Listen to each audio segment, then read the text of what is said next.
Hey, how's it going? Dave 2D here. In front of me is the XPS 13. This is running the latest 8th generation CPU from Intel, the Kaby Lake R.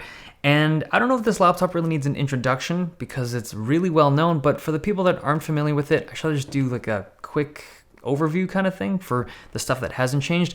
Basically, this is a really well-built, thin and light Ultrabook with a 13-inch screen. And this was one of the original 13-inch screen Ultrabooks that rivaled the whole MacBook experience. This is well-built, it looks good, and it's just a really strong performer. And that was 3 years ago, and they've kept upgrading them and refreshing them over the years.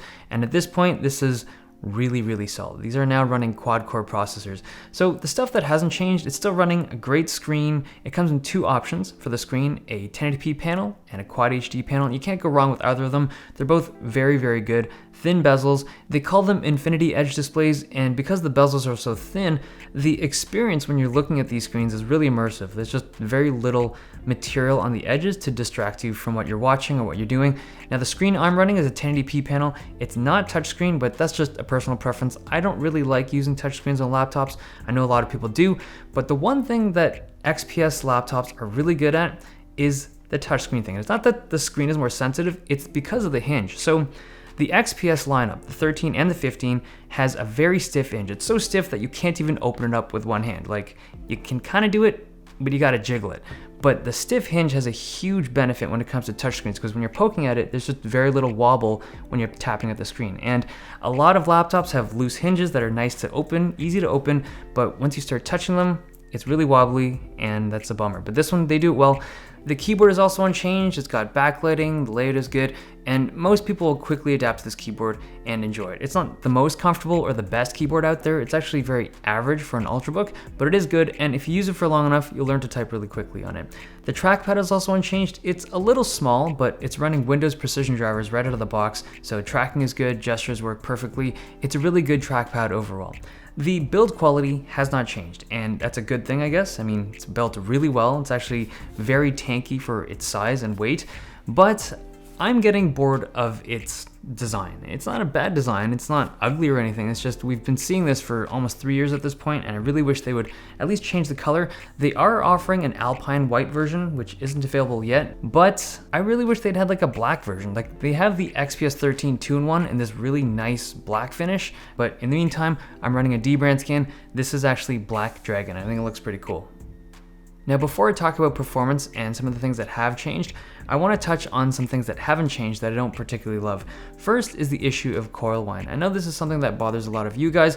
It doesn't bother me too much. I don't see it very often in laptops, but the XPS 13 and 15, some of the units have coil whine, and this is actually the first review unit I've ever had that had coil whine. And it's slight, it's very subtle, but it's there, and it doesn't bother me. And I know that some people are really irked by this. It's still present, so if that's something that really bothered you, it's still there. And for people that don't know what coil whine is, it's this slight hum or just electronic noise that you can barely hear, but it's there. Another thing that hasn't changed is the location of the webcam. It's still at the bottom of the screen, so it looks up your nose when you're using the webcam. It's not the most flattering video angle, but it's kind of the price you have to pay when you have such a thin bezeled screen. Basically, every manufacturer that has an ultra thin bezel like this has some kind of weird webcam angle.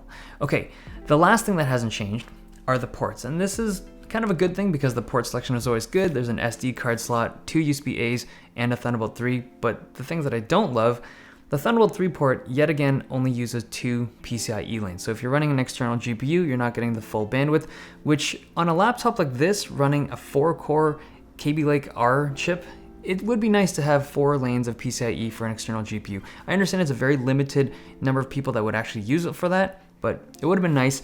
The other thing is that the power connection still uses a barrel plug. It would have been really nice to see a USB-C port there. This thing can easily handle it. 45-watt adapter, plug it in, USB-C, universal charging, everybody wins. Except it would have cost a little bit more for them to make. Oh well. Okay, let's talk about the things that have changed. And the big thing is performance. Kaby Lake R processors, the 8th generation CPUs, are phenomenal. The jump that you get going from the 7th gen stuff to the 8th gen CPUs, we're talking like a 50 to 60% increase in multi-core performance. And depending on what you do or what apps you use, that can be a huge difference in your workflow. And it's crazy because the 5th to the 6th to the 7th generation CPUs, I mean, it was always like incremental increases. Like we're talking 10, 15% each year. This 50 to 60%. It's huge, and it all comes from core count. Not every application can take advantage of multi-core like this, but you'll notice a significant increase in speed for processor-intensive stuff. This is running the Intel UHD Graphics 620, which is a little bit of an improvement over the previous generation, the HD 620. If you're trying to play games, you're still not going to have a great time. You're going to be able to play some really lightweight titles with low resolution and low graphics settings, but if you want to play something even moderately demanding, it's not going to be good. The external GPU, like I mentioned before, you're only getting 2 lanes of PCIe. I plugged up a Razer core to this. It does work, it does connect, but it's not designed for gaming. And that's the other thing I noticed. This laptop doesn't have a high performance mode. I don't know if it's because it's the review sample I was sent, but normally in Windows, you can adjust your power plan and you can choose between balanced or high performance, but I didn't have the option for high performance on this laptop, so I couldn't really test it the way I wanted to.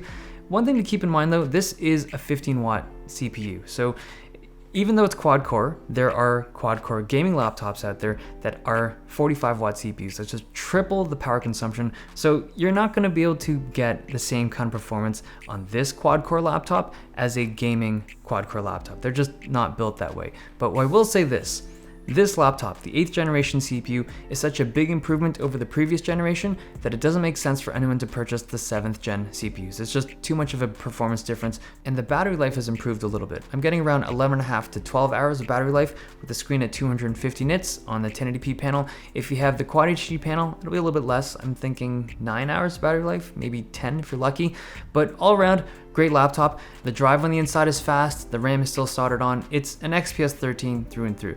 Now I want to touch on one last thing before I close this off, and that's customer support. The laptop industry doesn't have great customer support. That's just the nature of the business. I would consider Dell's to be slightly above average. Not amazing, not even great, it's just slightly above average. But if that's important to you, if you really want long-term customer support for your laptop, I would put these guys a little bit higher on your list of short choices because they have what I would consider to be above average customer support. Okay, hope you guys enjoyed this video. It's an easy choice if you're looking for a thin and light Ultrabook, 8th generation XPS 13, 2 thumbs up. Okay, thumbs if you like this, subs if you love this video. See you guys next time.